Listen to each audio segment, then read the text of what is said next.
What's up guys, I am here with a new video, and in this video I will show you how to create your own domain in your Windows machine. No matter if you are using Windows Server or Windows 11, you have the ability to create your own server within Hyper-V.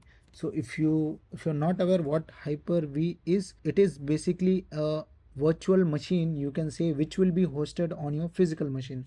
So if you want to enable it, so if you are on Windows Server machine or Windows machine, Windows Server and Windows 11 or Windows 10 client machine, then what you can do is you can just go to control panel. If you are Windows Server, you can install the Hyper-V from there as well. I'm not sure how many of you are using. Majority of the time you people will be using your regular client machine. So what I'm saying is, go to control panel and go to programs. Once you hit on programs, click on programs, and you can see there, okay fine, just click on program and features, and you will see that turn Windows features on or off.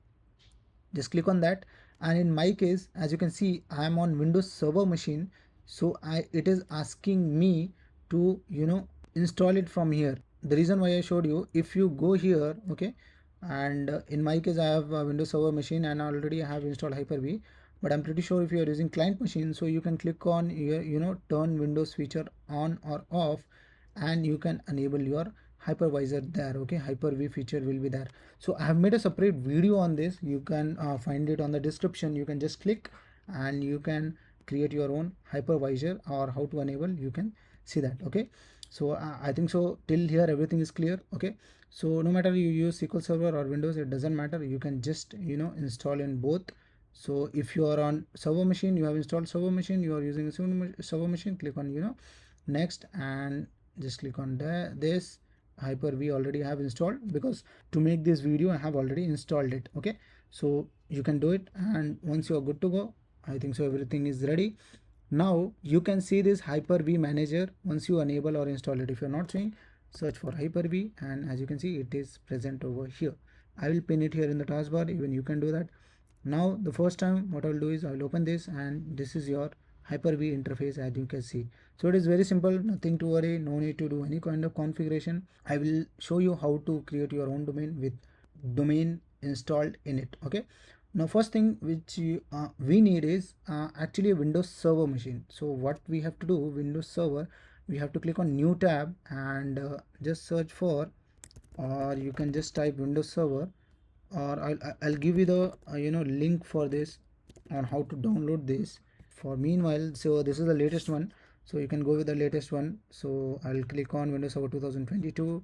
This is my latest version. If you want the stable and best version, you can go with 2019, but since I'm familiar with 2019 a lot, I'm going to create one new server, and I will click on try Windows Server now, Windows Server, and then it will take me to the other window, and Windows Server on Azure, Windows Server 2022 free trial download. Click on this and you will be rerouted to new page, and as you can see, getting started for free. So what you have to do is, either you can go with download VSD file. So what you can do is, you can go to your hypervisor, sorry, here is the hypervisor, and you can directly if you right click on that, and you can restore it from here. Your hypervisor import virtual machine is there, right? You can do that, but in my case I am showing you the new installation, how to do it. So I'll ask you to download the ISO file. Okay, just click on download the ISO file, and as you can see, so here we have to provide couple of informations to download it. So no matter what you give, Microsoft is not going to ask you anything, so you can put whatever you like. As you can see, the Windows Server trial version will start downloading, and you will be on new page. Just click on this 64 edition, and we are good to go. So already I have downloaded one, so I will cancel this. So I will cancel, and I will show you the new installation. So I'll close everything here because nothing is required now. I'll go to my installation folder. As you can see, I have already SQL Server 2017 trial or developer edition, which I can, if you need, I will provide you this link as well. You can just download it. So once the ISO file is downloaded, now we'll go to our hypervisor, and we'll just right click on this and create new virtual machine, then we'll click on next, and then we'll give a name. So here I'm going to uh, put the name. You can give any friendly name. So in my case, I'm going to put my domain name itself, which domain I'm going to create in future, that name I'm going to give. So as you can see, I have given my domain name. So this will be the my, this will be my original domain when I'm going to create it. Okay, so in my, you can give any domain, any name. It is not required to give specific name. So this is a, virtual machine name. So I don't want to get confused later, because I'll create multiple VMs. And then gen 1 32/64 bit it is required. And then memory, I will leave it, I will put it around 8 GB, which is 8000. I'll put it anything. Then I'll click on next and connect to our internal NAT switch. If you don't have, you can create it one, it is not required. And this will be our VHDX, and the storage, it will get stored in some location already. If you want to change the location, you can click it, but I will leave these things as by default. I will hit next, and once I hit next, and you can see now here we have to select the ISO file. Okay, so I'll click on install an operating system from bootable CD. So as you know, we have the ISO file. I'll click on browse, then I will go to my ISO file.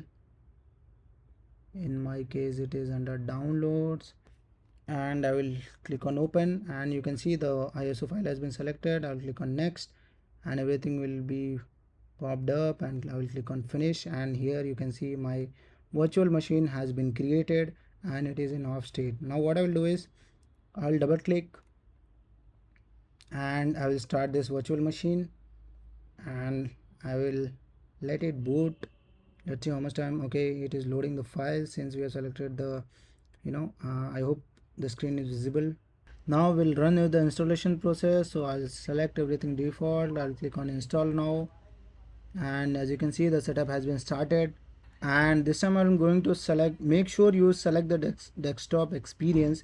The reason is, if you select the data, the without desktop experience one, then it will be kind of command interface. So I'm saying, so if you want to go with the UI, select the, if you want the standard one, then you can go with standard, or if you want the data center, you can go with data center as well. So if you want to have more knowledge, and you want to upscale your skill, then data center has the more feature availability, you can go with that. I will accept the terms and condition, license agreement, then hit next. And custom installation, in my case 127 GB storage is present. I will just allocate my Windows server to this space, and I will hit next. So the installation has been started. Let's wait until the installation is done. As you can see, the installation is successful, and now it is going to restart. So I will hit restart. So don't press anything, otherwise it will start rebooting again. So we'll wait for some time, and you can see the Windows installation has been done. I mean to say, the Windows Server installation has been done, and now it is loading, it is booting up. So meanwhile, what I will do is I will go to my hypervisor, and here I will disable the ISO file, because I don't want again it should pop up for the boot up thing. So I'll go here, okay, and I'll click on none, and I'll click on apply, and I'll hit OK. So this will not ask again for installation. Okay, so I'll go back to my Windows Server machine, and it is getting ready. No matter what password you give, just make sure you have all the mixing characters in it. I mean to say, alphabet, small letters, capital letters, and special characters and number as well.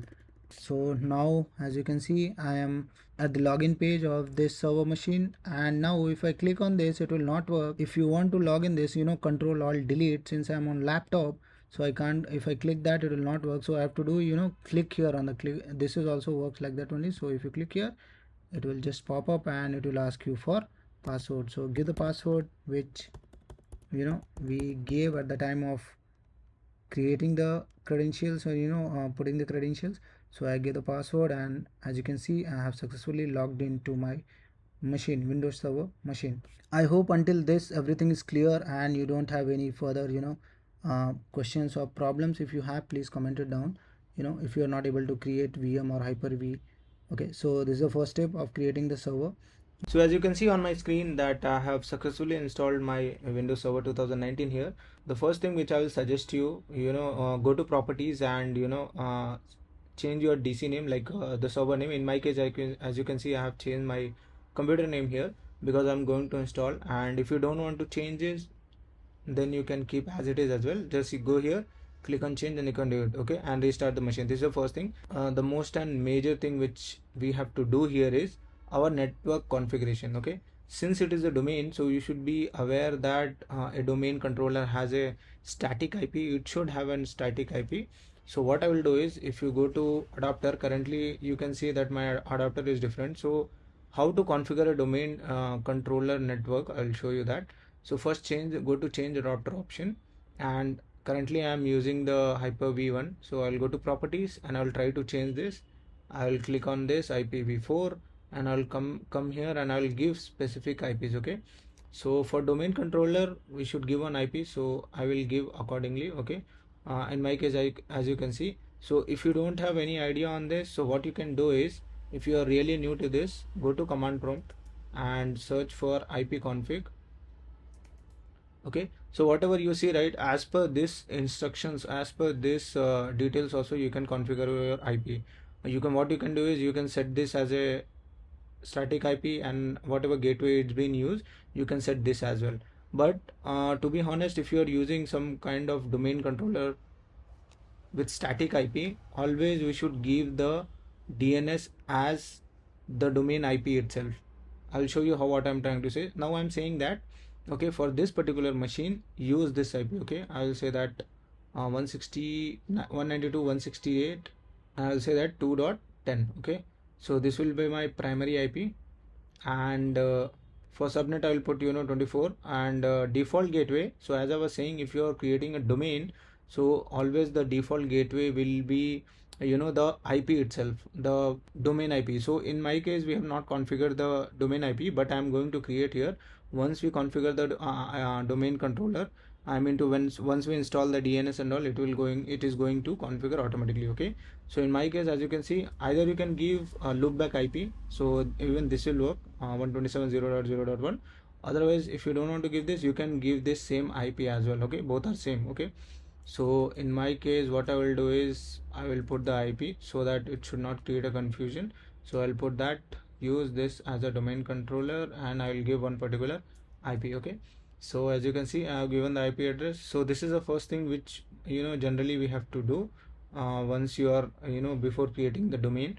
So click on OK, hit OK, and our network has been completely changed. So don't worry about this, the internet is not going to work, so we'll discuss further on this. Okay, so now we have one static IP for our this machine, where I'm going to install our domain services. So what I will do is, now I will move further with the installation of Active Directory, that is DNS. So what I will do is, I'll just minimize this. Okay, once everything is set up, so what I will do is just click on the server manager. Okay, so if you are not finding it, search for server manager, and this is the application. So once this is come up, so what you have to do is click on add roles and features, and just follow the wizard whatever it says. So click on next, then role based features. Then as you can see, my IP is here, and I will click on next. Then here you have to select the second option, Active Directory Domain Services. Click on add feature and hit next. Then nothing to change here, hit next, and restart the destination server automatically if required. Okay, so I'll select this, I'll click on install. So it is going to take a bit time, so let's wait until the installation is done, then we'll come back. As you can see, the installation has been done, and configuration required, installation succeeded on DC. Okay, this is my machine name, so hit close, and then we'll configure our domain. So I'm going to create one domain, so just click on this flag icon, as you can see here on the top. So as you can see, the promote this server to a domain controller, click on this and just follow the wizard. So we have three options. So in my case, as you can see, that I'm creating a new domain. If you have an existing domain, if you want to join, you can do that. If you want to create a new domain with an existing forex, you can do that as well. And as you can see, the third option, which is for fresh domain installation, so I will give one domain name here. So in my case, as you can see, I will put this and I will say that local. Okay, so once this is set, I'll click on next. So here you can see we have couple of things to do, so don't change anything here. So by default it is set to max. Okay, so just give a password for this DSRM password. So we have to give one password for this, so I'll provide the password here. So once this password has been set, click on next and then click on next. Then it will configure the NetBIOS. So generally it will take your the domain name, as you can see. So .local has been avoided, so just leave it default and click on next. So everything is default, click on next and go. As you can see, we have all the details what we are going to install here, and hit next. As you can see in the prerequisites check, there is an error which says that giving a domain name with just number, it is not valid. So what I have to do, I have to change this, so I can't just give the number. So I thought that numbers will be applicable, so I'll just go back and I'll give one different name here. So I'll just click on next, previous, and here I will give some different values instead of number. So as you can see, I have given the vidc.local. Now I'll click on next and everything will be pretty same, so no changes here. So automatically it will do that, just follow the wizard. So as you can see, now again we have here vidc, the NetBIOS domain name is configured. Now hit next. So as you can see, now the prerequisites has been passed, and now if I click on install, our domain services will be installed. So just wait for some time, just give it a time, and once the installation is done, then your domain controller is ready. So as you can see, the domain Active Directory domain services has been installed, and now it is asking for restart. So we'll hit close and we'll restart, and we'll see that our domain services has been configured or not. So here on my screen you can see that our domain services has been configured, and I am into my domain administrator account, as you can see. So now I log into my domain by using my credentials. Okay, so I hope I have given some wrong credentials. Okay, fine. So we have successfully logged in here, and I'll show you the domain. So as you can see, this is the way how to create your domain. So I'll just minimize this, and if I go to my server manager, I'll show you the IP and domain configuration. Okay, so our server manager has opened successfully here, and you can see on the local server, if I scroll down, I think so it is going to take a bit of time, so I'll just wait here, just give it some time. And as you can see, our domain services has been loaded here, ADDS, Active Directory Domain Services, and this is my domain IP and this is my domain name. Okay, so this is how you have to set up your domain name. So as you can see, the domain name has changed to vidc.local, and it is on public firewall, as you can see, and remote desktop, and this thing has been disabled. So I will talk about this in the next upcoming videos. So in this video we have learned how to create our domain and how to configure the network and all those things. In upcoming videos I'll show you how to create client machines and join that client machine to our domain and create users and admin and all those things, and also I will show you how to configure DHCP server and network routing as well. Okay, so that we can connect to our public network. So this is how we have to create the domain services. Okay, if you have any doubt, please feel free to comment down below. I'll be happy to help you. So we will see you in the next upcoming videos.